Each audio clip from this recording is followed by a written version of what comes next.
The push to decrease false alarms is getting pushback. New Orleans Police Chief Michael Harrison says the amount of false alarms is getting out of hand. He's threatening multiple offenders will no longer get a response from police. Ryan Nakhan shows us why some say not responding sets a bad precedent and puts people's lives in danger. New Orleans police say officers responded to 47,000 false security alarms last year. And Chief Michael Harrison says that ties up response times to actual crimes. 11% of their time is spent responding to alarms, and above 98% of those alarms are false. And so we could do so many more things with that free time. Thursday morning, New Orleans City Council members will vote on a proposed amendment backed by Harrison.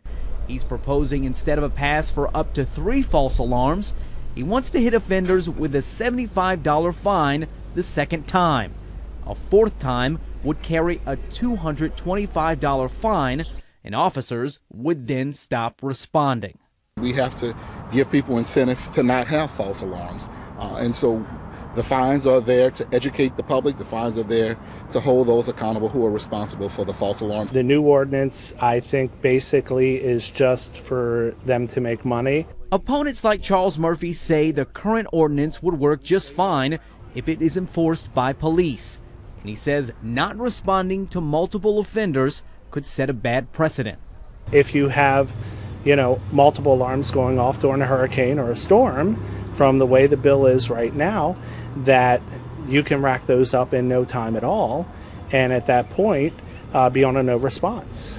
Harrison says there will be a process to appeal false alarms and clear them off the record when necessary. And he argues the purpose is not to make money, it's to make it so false alarms cease altogether.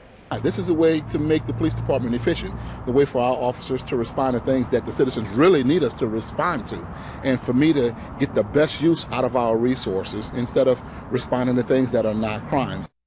Now, Harrison says the current ordinance has no teeth and does not focus on the biggest offenders who make up for about 73% of all false alarms. Now, city officials argue $400,000 are wasted responding to false alarm, but Murphy says if this ordinance was put into place last year, the city would have made nearly $20 million. Meg?